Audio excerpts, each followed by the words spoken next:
لسانك، أوصيك بالصبر واجه شدة المحنة. يحفظ لك الأربعة هم قرة أعيانك، وعاد عودك طري والزهر في غصنه. وانت الشريف والنظيف كفك وقرصانك، وانت المثيل الذي ما حد شكا منه.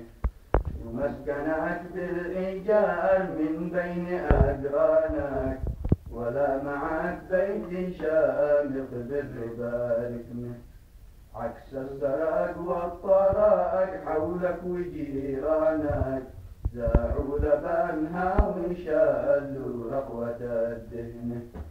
مبروك عليك يا منير يا قدوة أخوانك، في موت عثمان والمصحف على حضنه. وعشت لله وبيت الله عنوانك، وكنت جاهبذ بليق القول والفطنة. وامطرت كل القلوب من قيد ديانك، نعم الحصان لمن علم الكتاب حصنه. كم فاح في مسجد الذكران ريحانك، في أحسن الذكر صارت تجلال في حسنه. وخافت أهل البدع سيفك وميدانك، رفضت في حربها التأجيل والهدنة.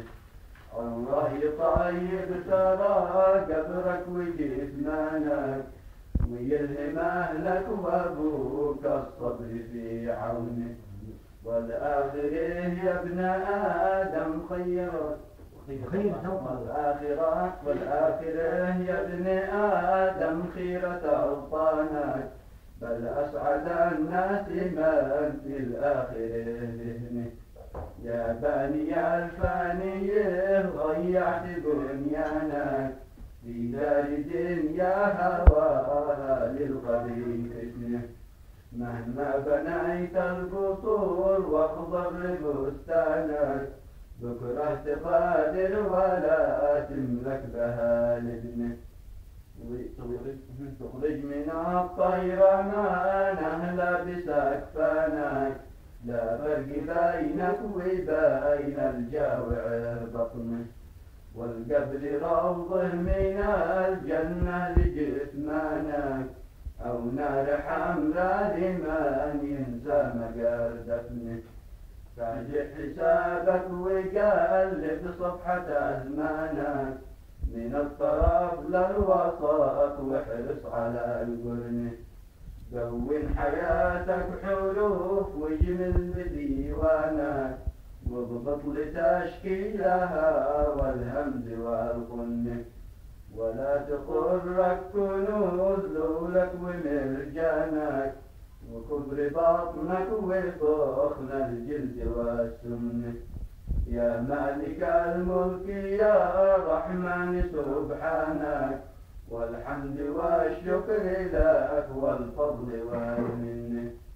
أنت المهيمن وخلقك تحت سلطانك، مهن القضاء والقدر ذي لا مفاد منه.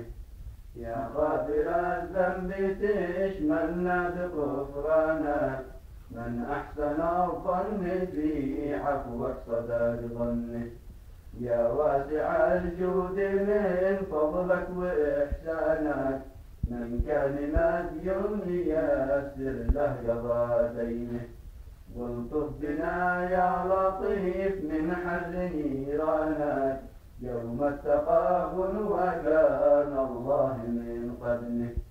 وانزل على أحمد تقيش صبرك وسلوانك، واكتب لأجره ويكون عونه على حزنه.